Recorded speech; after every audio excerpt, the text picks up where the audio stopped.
Welcome and thank you for joining us for the last Agro Lunch and Learn webinar of 2024. This webinar series is only possible through the generous support from Eurofins Agroscience Services. We thank Eurofins very much for their continuing sponsorship. My name is Solito Sumalong, an executive committee member of the Agro Division of the American Chemical Society and the chair of the Lunch and Learn Webinar Committee, which is an honor of mine since 2021. Now, before I introduce our moderator, I'll highlight the benefits of becoming an Agro member. Agro pays enormous benefits by enhancing your science, building your scientific network, and supporting your professional development. Please add the Agro division to your American Chemical Society membership or go to agrodiv.org and click on Become a Member to become an affiliate for $20 a year, regardless of membership status with the American Chemical Society. I'd also like to inform you about the next ACS Fall National Meeting in Washington, D.C. next August. If you have any questions about programming, contact our program chair, Dr. Mingming Ma. The Agro Division is also active in executing the strategic plan of engaging new and existing members, delivering information through new means of communication, and creating a future-ready resource for the global agrochemical community. Kevin, Edmund, Leah, and the Agro Division need your help, so please see agrodiv.org for more details. So Gary D. Patterson is a professor emeritus at Carnegie Mellon University in Pittsburgh with a PhD from Stanford University. He is the historian of the Division of the History of Chemistry of the American Chemical Society. During his academic career, he published more than 100 articles in the chemical physics of amorphous systems, especially polymers, and authored The Physical Chemistry of Macromolecules. He is a fellow of the American Physical Society and the Royal Society of Chemistry. And now, Dr. Gary Patterson. Okay. So the webinar is also sponsored by the Division of the History of Chemistry. And one of the things that the division has done over the years and continues to do is to reach out to all the other divisions within the ACS, because all of them have a history.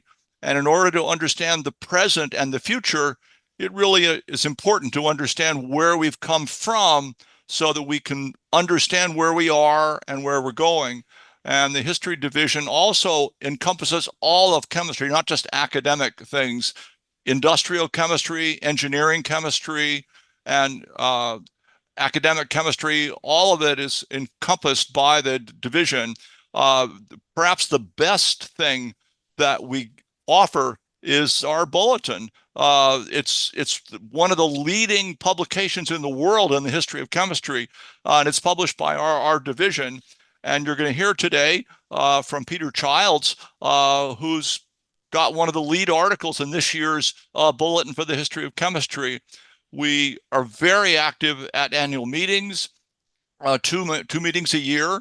I'm running a symposium on chemistry in the 18th century at this coming San Diego ACS meeting. So it's a good place for that. We give awards. The Lambert Award is to the best historian of chemistry in the world without regard to where they are. We just pick the best person in the world who hasn't yet received the award every year. So it's well known everywhere. We honor the best paper published in the journal each year, and Peter Childs has won that award as well.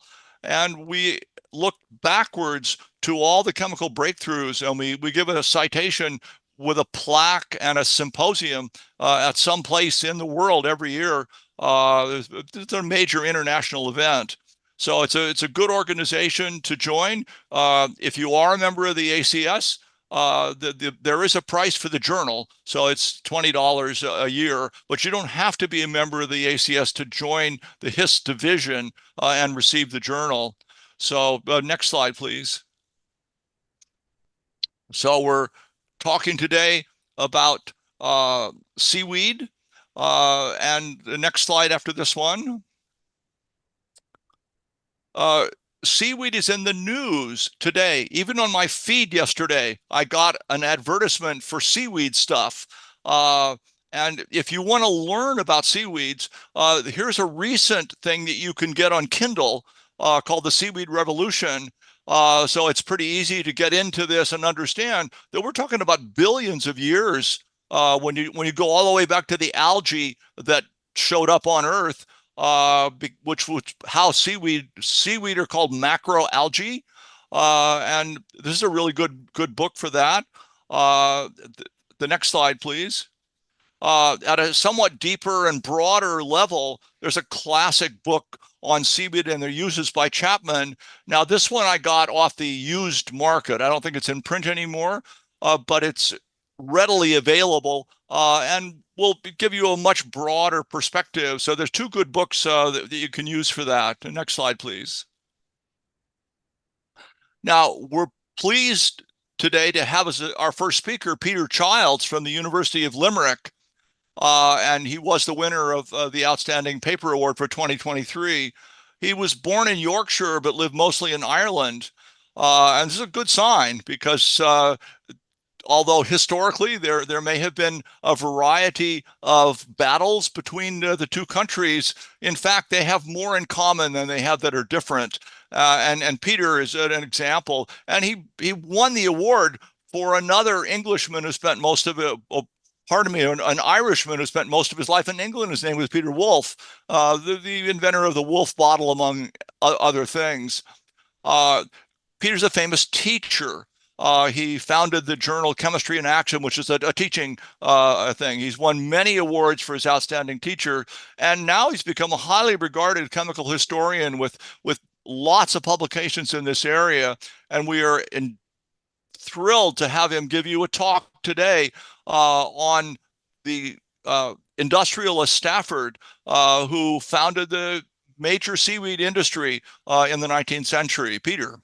Well, first of all, I'd just like to thank you for the opportunity to give this talk on the history of seaweed and to revive the memory of Edward Stanford, a pioneer of the seaweed industry in the 19th century, whose researchers laid the foundation for today's alginate industry. It'll be a brief look at his life and work, but again, if you can read the article if you want more detail. But first of all, I want to remind you of another chemical entrepreneur from the 19th century who's much better known. That is William Henry Perkin. As a teenager, working in a home laboratory, he discovered the chemical movine from coal tar. And that laid the foundation for the dyestuff industry. He didn't just say, oh, that's interesting. He actually tested it out, set up a company, which was very successful for 20 years. And then he went back to an academic career in organic chemistry. There's a classic illustration of him here holding some yarn dyed with this movine. It was the most famous dye of the 19th century. Every chemist has heard of him, but very few have heard of Edward Stanford, an unsung chemical entrepreneur. He was a contemporary of Perkin. He gave up an academic career to start a chemical company, and he spent his career in the seaweed industry in Scotland. And this is a picture of him as a young man. He was brought up in the south of England on the coast, Worthing, and the modern alginate industry owes its existence to him. But seaweeds, although they've been around a long time, have nearly always had a bad press. The Romans were familiar with seaweeds, and they described them as useless seaweeds. They call them waste and loathsome things. They consider them to be awful stuff. And even today, we think of seaweeds, many people think of slimy, smelly seaweeds, a problem, not a blessing, when they coat the beaches and they go off and they smell and they need to be removed. But the seaweed industry goes back hundreds of years, not millions of years, but hundreds of years, as a green manure and as food. And from the 18th century, it became important as a source of chemicals going through different phases. And I've identified the phases here. I call the first phase 0 because, first of all, it goes back to unknown centuries, it doesn't involve any chemical processing, just using it directly as a manure or as a foodstuff. The other phases all involve chemical processing of one sort or another. Phase 1 was the alkali industry from seaweed ash. Phase 2, iodine and potash. Phase 3, the alginate industry. And phase 4, the modern seaweed industry, which has produced a whole range of things: fuel, food, fertilizers, cosmetics, bioactive molecules, and so on. And the ones in red are the ones that Stanford was particularly concerned with. Just to remind you that there are lots of seaweeds around. There are over 570 species in Ireland, but 10 times that amount worldwide. Over 35 million tons a year are harvested, nearly all of it in Asia. So there's many choices for different types of seaweed, and each one is unique and different in its composition and its biology. And really, seaweed is a super abundant, renewable, natural resource. I'm not sure how much is produced each year, but it's hundreds of millions of tons are produced each year and in the oceans and deposited on the coasts. So we're not going to run out of seaweed. We only use a small fraction of what's available. The first chemical phase was the phase 1, when alkali, soda, was obtained from seaweed. From before 1700 into the 1840s, it was important. And all these industries here depended on soda from plants, including seaweed: soap, paper, gunpowder, bleaching, alum, glass. All of them required that.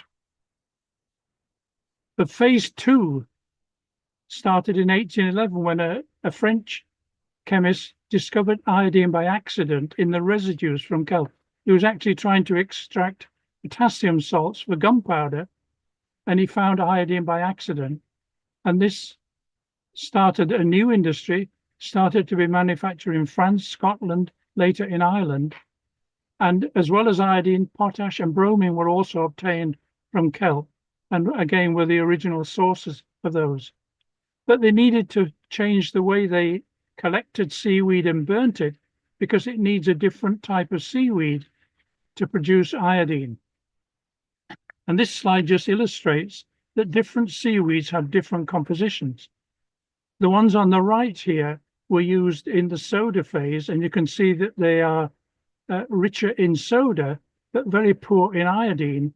And so the people collecting seaweed had to switch to different varieties, which were richer in iodine and potash. And so iodine comes on the scene. It was a new substance in search of uses. I like to think it was the graphene of the 19th century. And quickly they found uses for it in medicine. It was a cure for goiter, which is due to iodine deficiency, as an antiseptic. It kick-started modern photography, and it was used in chemical synthesis. So because it started to find uses, then people started to make iodine.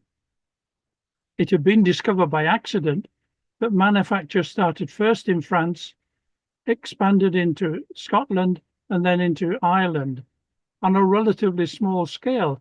But by the middle of the 19th century, iodine production, we're talking about tens of tons a year being produced.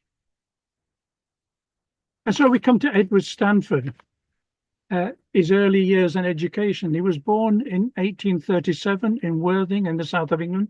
His father was a pharmacist, which then was not somebody who just sold medicine, but they made medicines, and as well as formulating them. He was educated and apprenticed to his father. He added the name Stanford to comply with the will of his maternal grandfather. He was a keen early photographer, and his first scientific paper was actually in the area of photography. He was a good student. He won academic prizes. He joined the School of Pharmacy, and it was clear he was going to follow in his father's footsteps, and he was destined for an academic career. But a prize was offered by the Royal Society of Arts for a medal on a better use for seaweeds. And he did some quite extensive research, probably on the seaweed from Worthing, and he developed a new process to extract iodine from seaweed. He won the silver medal, he produced a long detailed paper, and he patented the process. And this was the first major advance in the chemical processing of seaweed in over 100 years. He was a trained chemist by then, and he applied his training to the seaweed problem.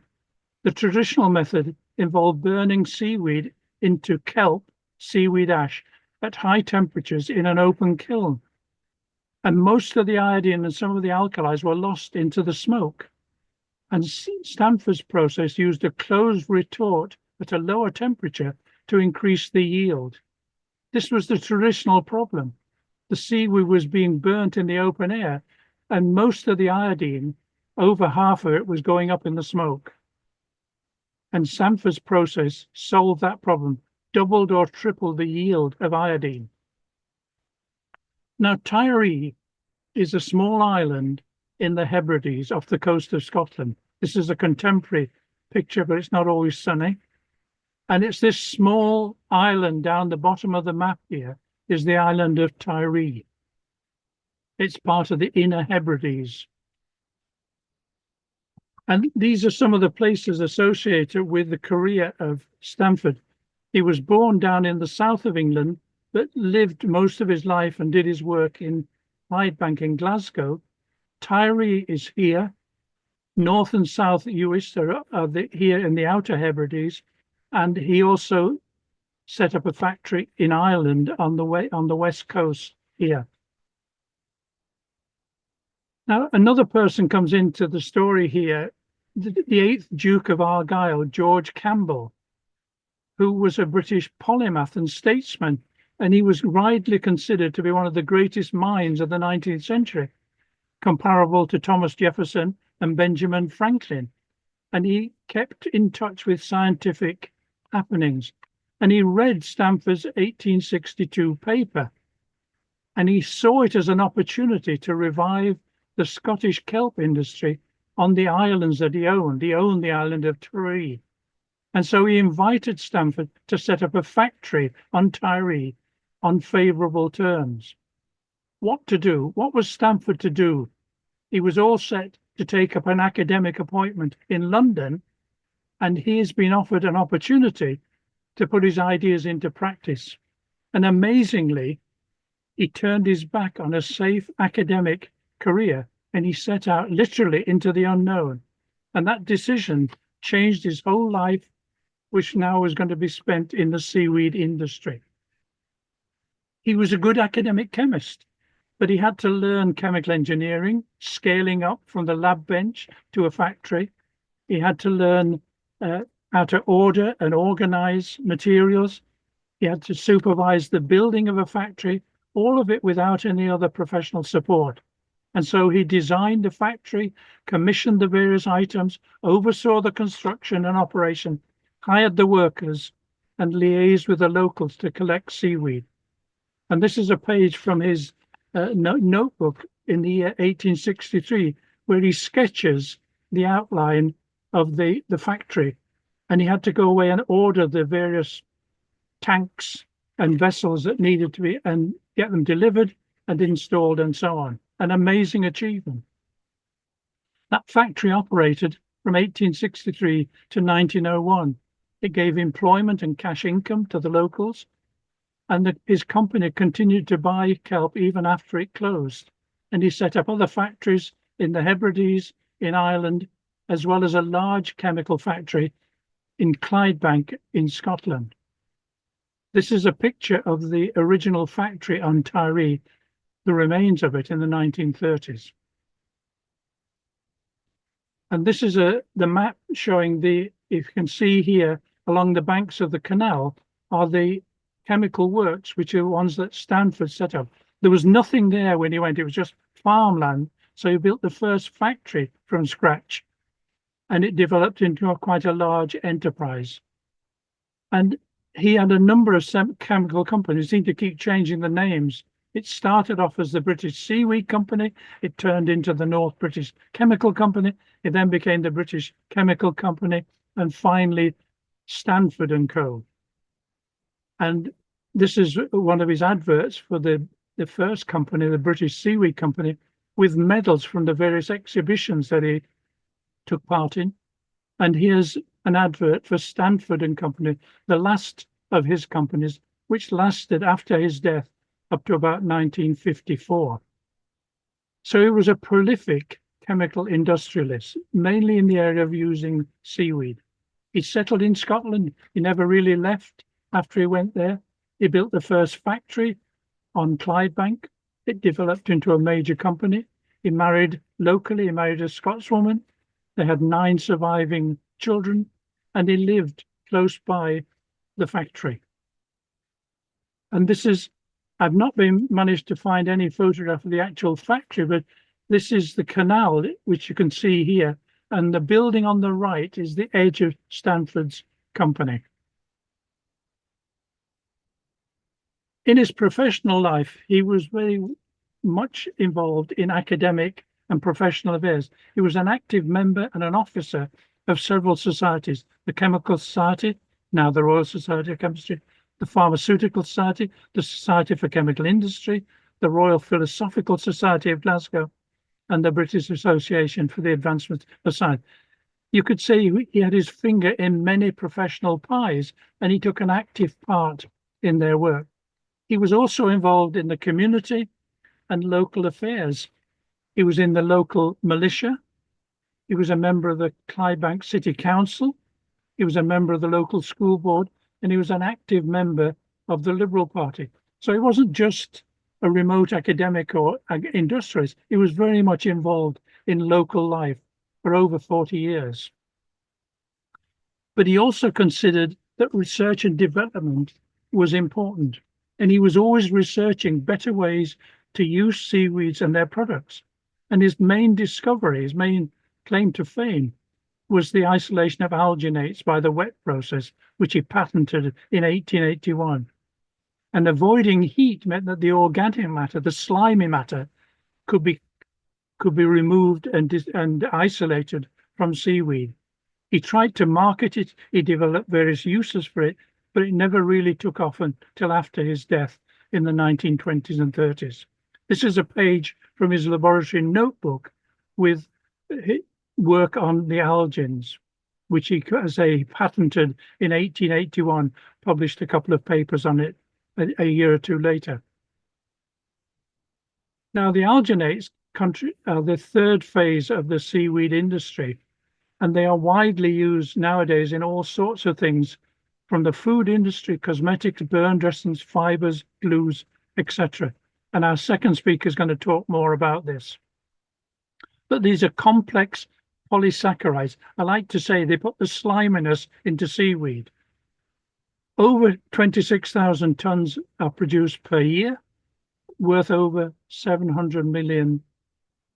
This is Stanford's legacy in the modern seaweed industry. And it really only took off industrially in the 1920s and 30s. And an Irish company, Aramara Tearanta, started in 1947. And that was started to harvest seaweed to feed the alginate industry. And it still continues, but it was taken over by Acadian Sea Plants in 2014, which is our second speaker, of course. And this the extraction of alginates is quite a simple process. It's a wet process, and you end up with a white powder, sodium alginate. The picture shows the Irish factory as it is now in County Galway on the coast of Ireland, the west coast of Ireland. So to come to a conclusion, what lessons can we learn from Stanford from today, even though he lived in the 19th century? In that century, the chemical industry was transitioning from a craft industry to a science-based industry. Chemical engineering hadn't been invented to the end of that century. And I think we can learn 3 lessons. First, be prepared to take the opportunity to exploit a good idea, to take risks and to run with it. And when he moved to Tyree, to try out his ideas. That was a major risk, but it came off. Secondly, be prepared to learn new skills to take the idea from the laboratory to the factory. And we've seen how he had to learn chemical engineering, process design, and so on in order to put his idea into practice. Thirdly, never forget the importance of continuing to research and develop new products and processes, not to stand still. And I was asked for a take-home message from this talk. And this, I think, is my take-home message. Taking a good idea from the laboratory into production against the odds needs encouragement, it needs persistence, it needs resilience, and a willingness to learn and to innovate continually. And I think that Stanford demonstrated those in his life and work. If you want further reading, these are some sources. That the final one is the article that was mentioned that just came out this year. And I like to close with this quotation from T.S. Eliot. We shall never cease from exploration, and the end of all our exploring will be to arrive where we started and to know the place for the first time. Thank you. So please put questions into the Q&A modality in the Zoom, and we'll take up questions at the end. Okay, our next speaker is David Hiltz, who's an active member of the seaweed industry today with Acadian Plant Health. He lives in Nova Scotia, Canada, which has lots of coast, as it were, where you can grow seaweeds. But they don't just harvest them, they actually farm seaweeds. And this is the other part of the renewable side of the seaweed industry. He's educated in plant biochemistry. He's a technology and regulatory fellow who's worked for Acadian for 30 years. So he knows the seaweed industry backwards and forwards. He's the chair of the Biological Products Industry Association, so that there's a worldwide collection of people that care about this sort of thing. And he's a board member of the European Biostimulant Industry Council. So without further ado, David Hiltz. Thanks very much for the introduction there, Gary. I really appreciate it. Thanks to Agro and Eurofins for inviting me to chat a little bit today. And I am going to talk a little bit about being the Agro division. I'm going to talk a little bit about the use of seaweeds in agricultural applications. So great talk, Peter. As I said, that was really, really interesting to get some history there. And you're right. I mean, the seaweeds have been around and been used industrially for a long time. That was a wonderful overview. And Acadian, I guess, continues with some of the applications that you discussed there in your presentation. Just before we start into the agricultural side of it, as Gary just pointed out, Acadian has different divisions of our company. The one I'm going to focus most of my talk on today is the Plant Health division, where we talk about the use of seaweeds in agriculture. But we also have a couple of other divisions in the company. One of them is focused on use of seaweeds for food. So if any of you have eaten in Japanese restaurants, for example, you may have seen a kaizo salad, which is a seaweed salad. Acadian actually is one of the largest producers of cultivated seaweed for the use in Japanese kaizo salads, where we grow a specific strain of a red seaweed called Chondrus crispus. Some of you may be aware of that, which, as you can see in the photograph down here in the lower area, kind of grows even though it's a red seaweed, it kind of grows with a brown color. And we found ways to actually use technology to expose the natural pigments that are actually within the seaweed itself, and either produce a green seaweed, a pink seaweed, or a yellow seaweed by selectively extracting or destroying some of the other natural pigments. When all of them are there, the plant appears brown, but we were able to produce these various colors, which for kaizo salad, the Japanese love to eat with their eyes, and these brightly colored seaweeds are very interesting to them. So we have the largest on-land cultivation of seaweeds for human use in the world.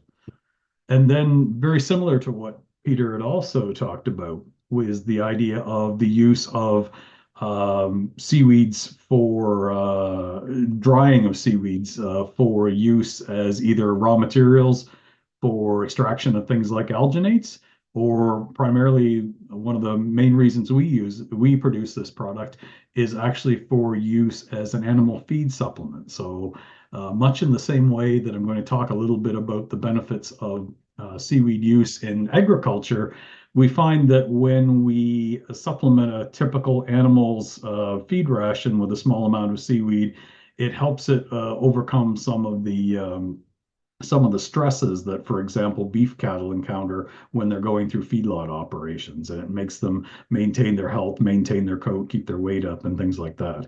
So there's, as I said, Acadian continues, I guess, is what Peter described, where we have a very, very broad scope. And the company, it was interesting listening to him talk there. When I think about Acadian Sea Plants, I've been with the company for 28 years now, almost 30 years. But the owner of the company started Acadian Sea Plants when he was 50 years old. He left, very similar to the entrepreneur that Peter was talking about there. He left a job in the federal government and moved and started his own seaweed company. And Louis DeVoe is 93 years old now. He is still, I can tell you, he's still heavily involved in the company. He's chairman of our board, but he still comes to the office, highly interested in engineering and aspects of the company. So, as Peter said, some individuals get seaweed almost into their blood, and it becomes very much a focus. And Louis DeVoe, the founder of our company here, is very much one of those. Just a little bit of a history on Acadian. So for those you don't know, we're, as I said, we were founded in 1981 by our founder, Louis. He and his son have maintained that we're still a private company. They have maintained ownership now, 43 years on. Our company is focused on seaweeds, as I mentioned. Everything we do, be it for human health, be it for animal health, be it for the agricultural division, which we'll talk a little bit about here in a minute, is all based on the use of seaweed raw material and different types of seaweeds. So we are a global company. Our corporate office is located in Nova Scotia, Canada, up on the east coast of Canada. But we do have operations around the world. As Peter pointed out, we have operations in Ireland. We own the Aramara facility there now. We actually also have a seaweed facility in Oost, which you heard Peter mention as well. So a lot of connection here to the history of seaweeds. From an agricultural standpoint, what we do with seaweeds is that we make plant biostimulants from them. And plant biostimulants, I'll talk a little bit more about exactly what those are in a second. Those are products that are neither pesticides nor fertilizers. They're products that fall somewhere in between those two categories, and they help plants overcome some of the abiotic stresses, so drought stress, temperature stress, chill stress. They help plants establish themselves better as well. They improve root growth and the root, the rhizosphere around the roots in such a way that it helps the plant establish better. And all of that leads to better uptake and the use of nutrients, water, and other crop inputs. So Acadian has been making biostimulants for a long time here, and we are a member of a number of industry associations around the world. As Gary kindly pointed out, we find that as biostimulant companies, we are better able to influence regulatory pathways and create new regulatory categories for this class of agricultural input, which for many years really didn't have an opportunity or didn't have a proper route to market. Products were either coming to market as fertilizers or pesticides, but we, through our work in the European Biostimulant Industry Council, Biological Products Industry Alliance, and as well the Fertilizer Institute in the US, are creating new pathways for these products to be available to growers. Now, what is a plant biostimulant? Well, I'll use the International Standards Organization definition. A plant biostimulant is a substance, a microorganism, a mixture thereof that when applied to seeds, plants, the rhizosphere, soil, or other growth media, act to support the natural processes of the plant independently of the biostimulant's nutrient content. So the plant biostimulant is not providing a fertilizer content. It is thereby improving the nutrient use efficiency or nutrient availability, its uptake, its tolerance to abiotic stress, and then the subsequent growth, development, quality, or yield that comes along with those improvements.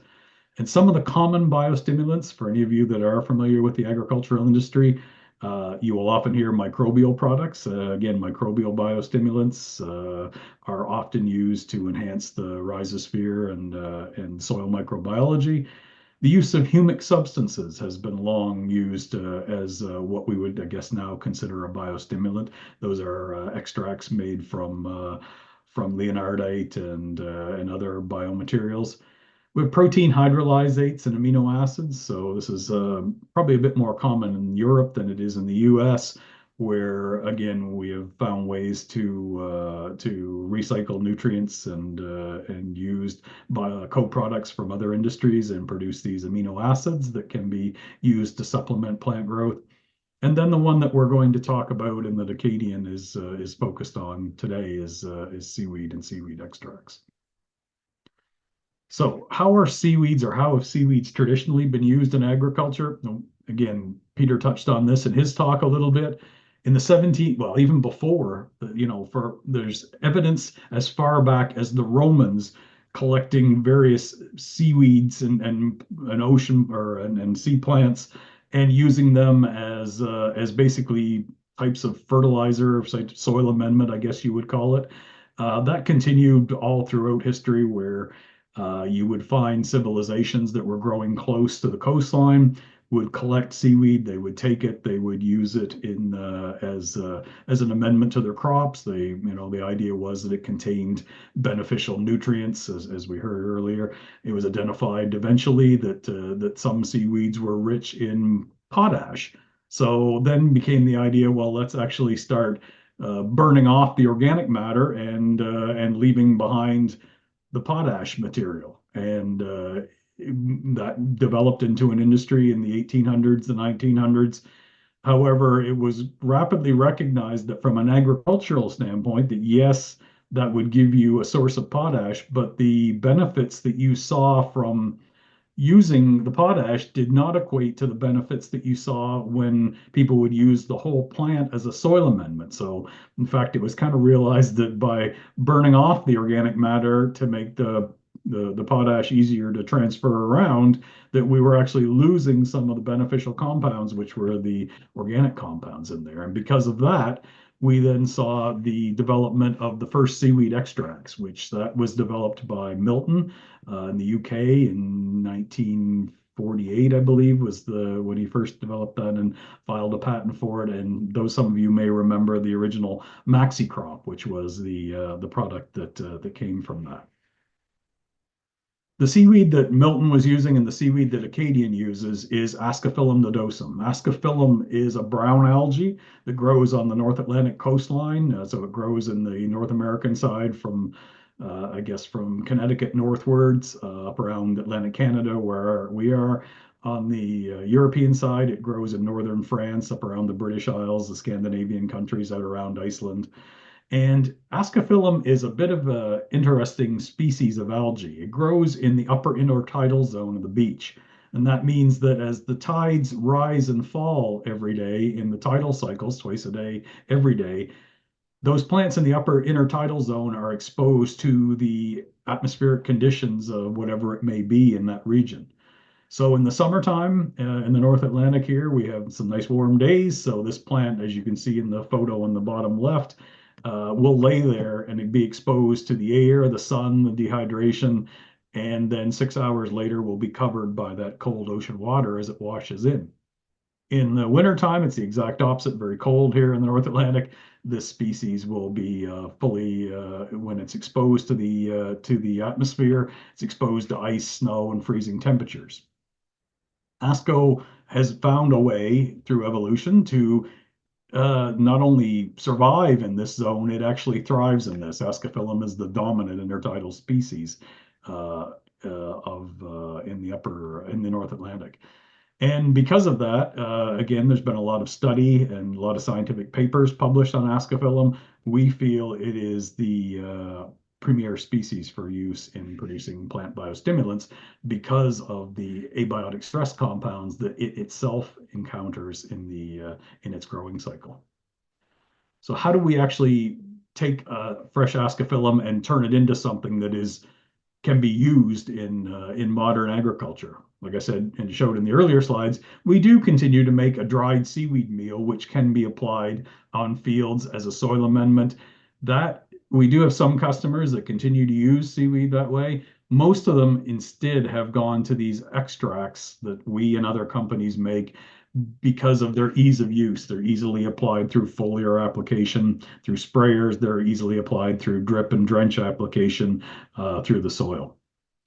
So in order to make those extracts, we sustainably harvest the Ascophyllum off the coastline up here. So you can see we go in and basically cut the top off of the Ascophyllum, which is growing on the rock, by leaving the base of the plant intact. It's very much a sustainable way of harvesting that species, and we've been harvesting Asco here in Nova Scotia for 40 years using that based on a very scientific driven harvest plan, and have successfully done that and with no harm to the environment or the species itself. We bring that product to our manufacturing facility here in Nova Scotia, and we actually do an alkaline extraction of that. So we combine the Ascophyllum with potassium hydroxide. That raises the pH up. It's similar to the alginate process that Peter talked about earlier. We do it more aggressively than that. And by doing that, it basically breaks apart the cell wall of the seaweed. It allows those beneficial compounds that the Asco contain that help it survive in the intertidal zone. Those move into a liquid form. And we also convert some of the insoluble material that is in the cell wall, like some of the structural alginates and some of the structural fucoidins and things like that, into water-soluble oligosaccharides that then flow into the liquid. It doesn't completely liquefy the seaweed. We do go through multi-stage clarification to remove any of the insoluble cellulose and debris that remains behind. And then we take that pure extract and then either dry it into a soluble powder or concentrate it into a liquid, which can then be used in global agricultural applications. You can imagine that extract, because we're taking a live plant, is literally a mixture. It's not a single compound. So Asco extract is literally a mixture of hundreds of different organic molecules. Some of them we have identified have bioactivities associated with them. Some of them have interesting chelating properties, so that when you mix them with nutrients, they will help bind those nutrients and either make them more available to the plant or chelate them in such a way that they are longer lasting in the environment. So Acadian has spent many years studying this. We've identified some of them. There are equally a lot, from a chemist standpoint, I will admit, there are a lot of chemical compounds that still remain unknown in our extracts, and we are continuing to work to study some of those. I'll put my chemist hat on here for a minute. We've often been said, how do you qualify or quantify your extract? Because you have so many different organic compounds in there. We use metabolomics using NMR in order to actually look at our batches of our product to make sure they're very consistent from batch to batch. Proton NMR and metabolomics allows us kind of a broad overview of some of the various organic compounds that we have in our product. We can identify some of the signals and related to some of the different biological compounds that are in there, but we use it more as a chemical fingerprint to make sure our batches are consistent from batch to batch and things like that going forward. Historically, people have said, why do seaweed extracts work? And for many years, it was thought, and this came from some of the original observations of what happened when you used a seaweed extract in either a bioassay system or in the field. It was thought that they worked because they contained high levels of plant growth, natural plant growth hormones. It was identified that seaweeds were rich in hormones, and that an extract of it would contain those, and we could therefore end up with a hormone mixture that you're basically applying to the plant. With the onset of better mass spectroscopy techniques, it has been since learned that the original estimation that that seaweed extracts contain high levels of plant growth hormones is not actually true. We've done work, and so have others, that have demonstrated that when you actually go in and identify, we've looked at our ASCO extract, a variety of different extracts from all over the world from ASCO and a variety of different species. You don't find high levels of traditional auxins, cytokinins, or gibberellins, or any other traditional plant growth hormone in there. So the question then became, well, why are we seeing biological activities that look very hormone-like if we don't have those molecules in the extract themselves? And we've been able to show through our studies and some of our other colleagues in the seaweed industry that what we see there is the result of endogenous stimulation of hormone pathways in the plant, so that we could see, for example, soon after a treatment, if we look at the graphs on the right here, soon after 24 hours after treatment, you could see a massive increase in the level of the cytokinin zeatin riboside in the extract or in the treated plant. Now, we know the extract itself didn't have that molecule present in it, so the only way that that could be occurring is through the actual production of it within the plant itself. And we saw that effect, continued out for about 4 days and then started to wane after a week. When we then went in and used molecular biology tools to actually look for the reasons why that was occurring, we could see the upregulation, for example, if we look at the lower graphs, these are a couple of the genes that are in the cytokinin synthetic pathways in the actual plant. And you could see that the extract itself was able to activate those genes, therefore producing the enzymes that cause flow through those synthetic pathways. And that's why we ended up with higher levels of hormone in the plant that then have hormone-like bioactivity. It's not because the extract itself contains the hormone, it's because it's stimulating the plant to produce its own. We talk about what are the demonstrated modes of action. I could go on for an hour on each of these things. I don't have time to do that today. But if you think about what I described of a biostimulant earlier, we've been able to show through our scientific studies over the past 30 years some of the benefits of our seaweed extracts in the marketplace. And it is around these areas that we talk about for plant biostimulant. We talk about improved root growth, improved plant establishment, which leads to improved tolerance to abiotic stresses and enhanced nutrient use efficiency. And I'm going to finish with a couple of just slides that very briefly highlight that and hopefully demonstrate that. So again, without getting into a huge discussion on this, this is one of hopefully this video is playing and hopefully you can see that. This is a standard bioassay, a soybean bioassay that we use to demonstrate the benefits of our product. This is a time lapse where, again, we take a picture every few minutes and then stitch it all together. You can see that in our assays, we always have a water control in there to demonstrate, but we also have fertilizer control because some people have suggested the only reason we see biostimulant effects is because of the potash in our products. You can see hopefully in that the dramatic impact of the seaweed extract in the center, where we had that dramatic increase in root growth in our product compared to either a water or fertilizer control.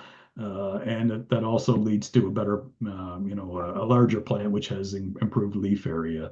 And I've also just shown some photos up around the corner here from some of our field demonstrations where we go in and compare the benefits of our extract versus control. So one of the strongest benefits we see with our extract and other seaweed extracts is this enhanced plant establishment. And that then can lead to this idea of better stress resistance. So here we have tomato plants that are going to go through a drought process. We see an untreated on the left, we see a treated on the right. As we stop watering the plants and the drought starts to kick in, you can see how much better, briefly, the seaweed treated plants fare than the untreated controls. They're much slower to wilt, and even when wilting, they still maintain a little bit of health. And then when we rewater those, notice how fast those plants are able to kind of rapidly start growing again compared to the untreated control.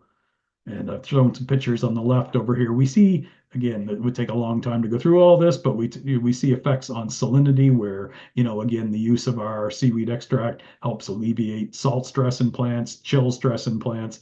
And there's a real nice video on YouTube that talks about basically the molecular mechanisms behind the video I just showed, where you can go in and see why that the seaweed extract primes the plant and is able to regulate the stomatal opening and closing and is responsible for better water use efficiency in the plants. So I am going to stop there because again, we don't have a long time to go through all of that, but hopefully that's a very brief overview of some of the effects that you see, or some of the ways that we use products derived from seaweed for benefits in the agricultural applications. Thank you very much, David, for the illuminating discussion of what Acadian is doing to make better living through chemistry and plants. After all, what are plants made of? They're made of matter. If it's matter, it's chemistry. That's terrific. Thank you so much. Now, we have a time now for questions. I have one that's in the Q&A thing already from Carmen Junta, and that is, as a chemist, you always think about purified stuff. So he asked, is there actually a market for purified parts of the extract, or is Acadian basically taking advantage of the price of the extract as such to gain the benefits without further purification? It's a really good question, Gary. When I joined Acadian, again, we had, at the time, I would say we were making this extract. We knew some of the different ingredients that were in it, but we hadn't fully characterized it. In 2002, we undertook a project that was funded by the National Research Council Canada and an IRAP, there was a funding agency that provided funding to allow us to try to answer that exact question. So we worked with a couple of natural product chemists here in the National Research Council and Dalhousie University as well, and tried to take apart the extract into these various fractions. And we looked at, for example, it was very difficult to begin with because there are literally hundreds of different organic compounds in there. We separated the extract out into various classes of different compounds. And what we found is that certainly we could identify that different groupings of the molecules in the extract were responsible for different activities. So we found that, for example, the oligosaccharides and the higher molecular weight material was giving a really, really strong response in that rooting assay that I showed you. But when we tried some of the small molecules and some of the lipophilic compounds, we saw almost no response in that rooting effect. However, when equally we went off and did some of the abiotic stress assays, we found that the lipophilic compounds and some of the small molecules had very, very strong bioactivity in those assays, and less so for the polymeric materials like some of the oligosaccharides and alginates and others that were coming from the plant. And what we eventually found after the end of that study, as I said, we spent almost 5 years looking at that. We found, at least from our perspective, that we were never able to replicate the full activity of the extract by pulling it apart into fractions. So that was one of the goals, just exactly what you described. It's like, wow, if we could find a way to fractionate this, we'd make a product that's specific for stress, make a product that's specific for plant establishment and things like that. We were unable to find a way to commercially do that. The way we're looking at doing it with some of our development now is looking at the synergistic effects of the seaweed extract with other known compounds out there that enhance certain activities. So we're trying to make products, we're trying to produce new products for the marketplace that are tailored to those specific effects, but we're doing so by combining the extract with some other synergistic molecules that hopefully kind of give a 1 + 1 = 2.5 or 3 response, where you get a synergy of the extract and the new molecule in there. Thank you, David. That was absolutely terrific. And it's an industry. You have to make a profit in order to do it. The price of the item has got to be worth it to the farmer to do that. And that's really important. The first thing you learn in chemical engineering on day one is that you have to make a profit. Okay. Now, the second question that showed up in Q&A had to do with, are you being impacted by pollution in the areas where you're growing it? He was talking about microplastic pollution and whatever else, but is pollution an issue for Acadian? Pollution is certainly an issue for Acadian. Microplastics, at least in the North Atlantic, where we are harvesting our ASCO from, we've not seen a high prevalence of either, well, pollution in general or microplastics in the area that we harvest from. We identify areas of the coastline. Most of our harvesting is done in and around Atlantic Canada, in very northern part of Maine, out and around Iceland, in and around some of the Isles of Scotland and Ireland. We tend to identify areas we won't harvest, for example, close to industrial activities. We won't harvest in areas close to wharves because of the worry of some of the boat traffic contaminating with fuel and things like that. So we do our best to avoid any of the seaweed that's contaminated. We check for, we check our final products for everything from fuel residues to heavy metals to other things to look to see if we're having, if we're being impacted by that. We fortunately, in the areas that we harvest from, have been able to, for the most part, avoid that so far. But as we all know, the increasing level of pollution in the world's ocean is something that we should all be concerned about. And while it's not impacting Acadian yet, it's something that we monitor very closely, and we'll do our best to minimize in the future.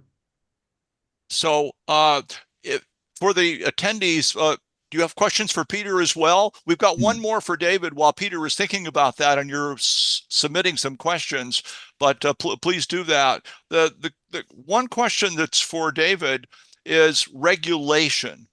Now, why do we have governments? Among other things, is to regulate industry.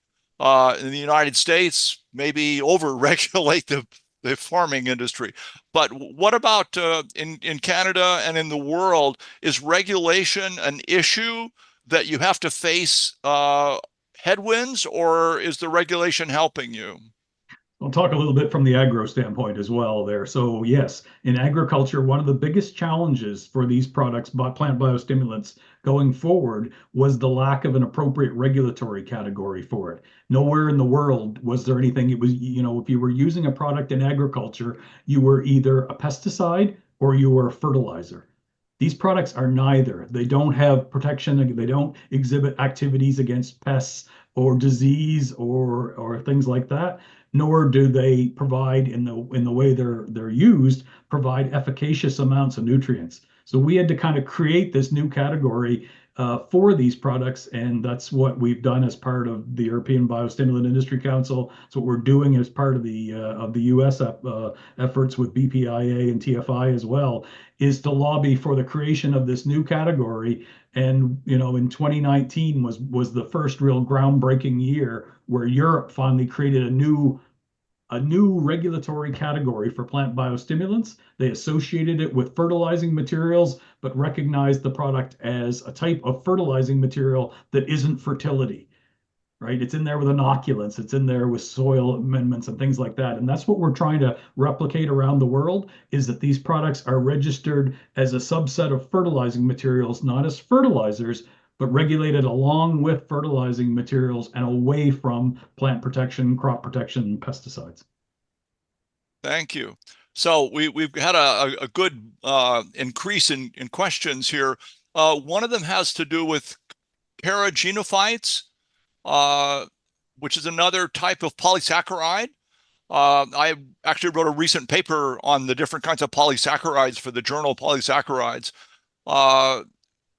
Anybody want to address how carrageenans play into this world? Peter, do you want to take crack at that? I mean, I can talk a little bit about that. Carrageenan obviously comes from red seaweed. So again, the species that I showed you in the first instance there is a red seaweed, Chondrus crispus, does contain carrageenan.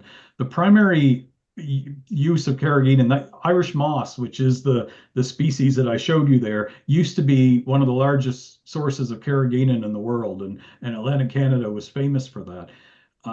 In through the 50s and 60s, maybe the 60s and 70s, I would say, the development of seaweed cultivation in the warm water of Southeast Asia, where you had the development of the Eucuma cottony species there, that has become the primary source of carrageenan in the world now, is the actual cultivated red seaweed from Indonesia and some of the other regions there as well. Thank you. And another question, since the early part of the seaweed business had to do with iodine and other halogens, including bromine, which was extracted from that, how are they part of your extract, or are they not part of your extract by the way it's extracted? The extract that we make does have a low level of iodine in it. It's in there at approximately 300 parts per million in our extract. So it is there. It's not really, we've not been able to identify any biostimulatory effect of the iodine that's in there. The dried seaweed meal that we sell for use as both as animal feed and into some of the human applications. Some of our downstream customers will use that seaweed, that ascophyllum, which typically has more like around 1,000 ppm of iodine in it. They will use that as a source of iodine for kelp tablets and things like that. Yes. So we have one question from a chemist. What's the pH of the extract? The final pH of the alkaline extract that we produce is between 8 and 10. It starts out, obviously, when we do a potassium hydroxide at much higher than that, at typically around 13. But as the alkali reacts with the cell wall materials and it's neutralized, it will gradually fall. So our final extract, depending on the product, has a pH between 8 and 10. We do have some formulations where we'll take the extract, manipulate the pH, and bring it down to between 4 and 5 as well, depending on the marketplace. It tends to make it a bit more friendly with the blending into other agronomic products. So some of our customers prefer that we do that. Peter, any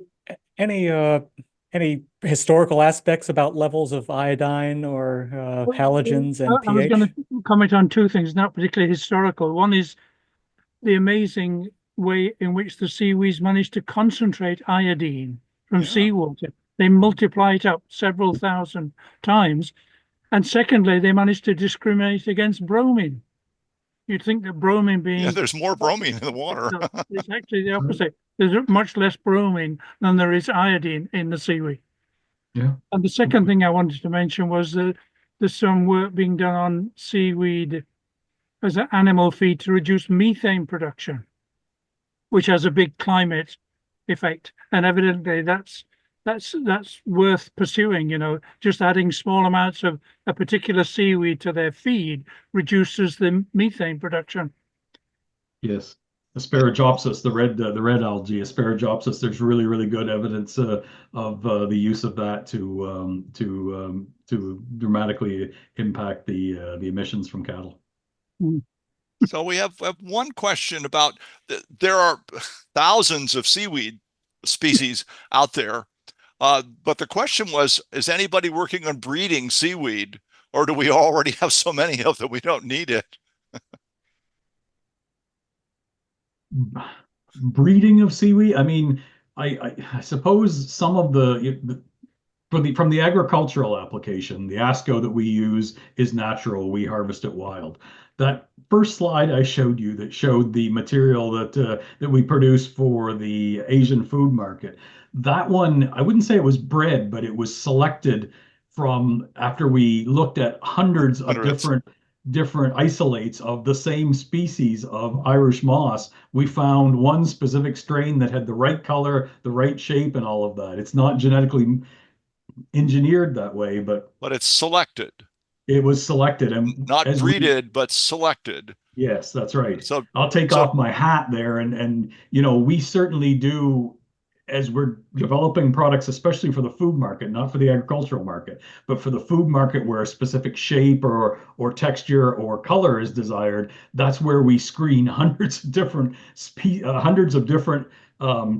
strains of the same species, looking for a plant that may have a spot mutation that we can then exploit. Will that grow, and then does that produce a product that gives us a really unique combination for the food market? Or if you could find something that has an interesting compound in there that accumulates, at a certain level, you could use that too if it's an interesting product for or a compound for something like cosmetic use, where there's a desire to have that.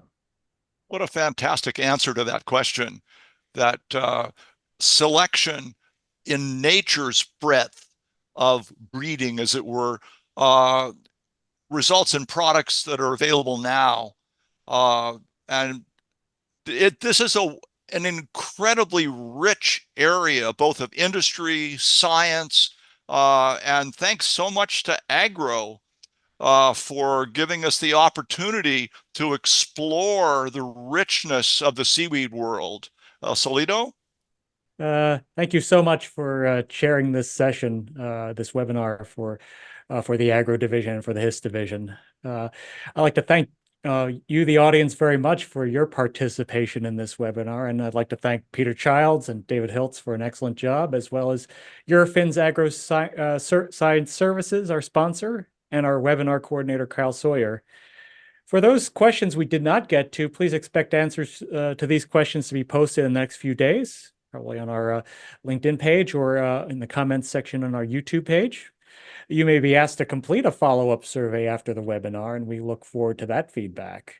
Our next webinar is scheduled for March 2025 on a Wednesday at noon, as well as a Wednesdays at noon in April, May, September, October, and November to be determined. If you have any ideas for future webinars, please contact me, the chair of the webinar committee.